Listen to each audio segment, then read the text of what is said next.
کبھی کبھی ذہن میں یہ بھی خیال آتا ہے اچھا جی میں توبہ کر لوں گا، اللہ بڑا رحیم ہے، اللہ نے کسی کو تو معاف کرنا ہی ہے، اللہ معاف کر دے گا۔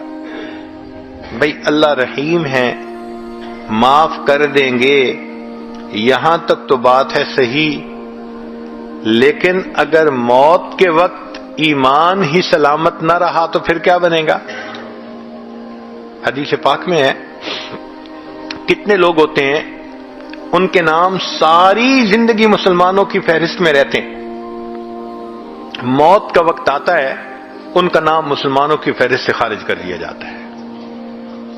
کتنے لوگ ہوں گے قرب قیامت میں یصبح مؤمنا و یمسی کافرا، نبی السلام نے فرمایا صبح اٹھیں گے ایمان والے ہوں گے، شام سونے کے لیے بستر پہ جائیں گے ایمان سے خالی ہوں گے۔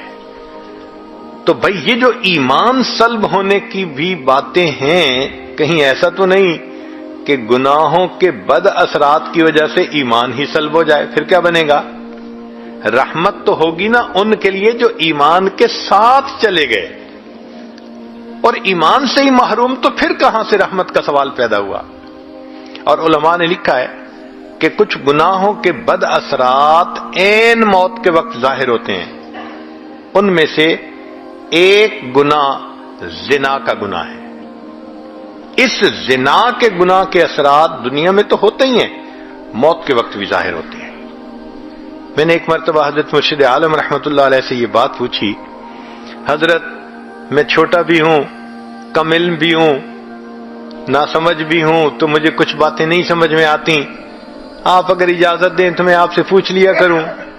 حضرت بہت خوش ہوئے، فرمان لے کے پوچھا کرو۔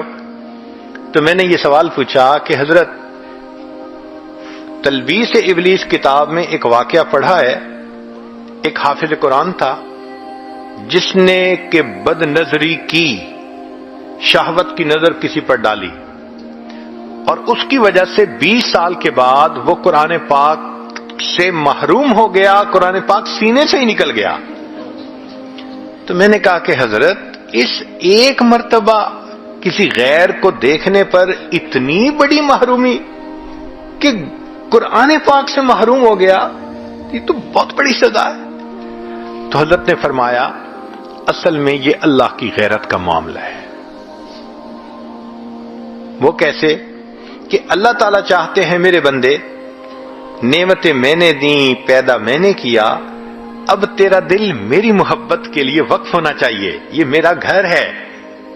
جب ہم اپنے دل میں اللہ کی بجائے کسی غیر محرم کو بساتے ہیں اور اس کی محبت دل میں لاتے ہیں، اب کسی عورت کے گھر ذرا کسی اور عورت کو لا کے بٹھاؤ نا، پھر دیکھو وہ کیسے ریئیکٹ کرتی ہے۔ تو فرمایا یہ اللہ کی غیرت کا معاملہ ہے، اور اللہ کو جب غیرت آتی ہے پھر اللہ تعالیٰ کوئی بھی سزا دے سکتی ہے۔ تو اگر ایک مرتبہ کی بدنظری قرآن پاک سے محرومی کا سبب بن سکتی ہے، تو یہ جو آج اس کے ساتھ افیئر ہے، کل اس کے ساتھ ہے، پرسوں اس کے ساتھ ہے، میرا ٹائم نہیں گزرتا، میں تمہیں ہر وقت یاد کرتا ہوں، میسیجز چل رہے ہیں، ملاقاتیں ہو رہی ہیں، پھر اس کا نتیجہ کیا نکلتا ہے کہ انسان موت کے وقت ایمان سے محروم ہو جاتا ہے۔ علماء نے لکھا ہے زبان پہ فالج پڑ جاتا ہے، کلمہ پڑھنا بھی چاہے کلمہ نہیں پڑھ سکتا، اللہ توفیق چھین لیتے ہیں۔ تو اس لیے ایسے گناہوں سے توبہ کرنی فی الفور ضروری ہے۔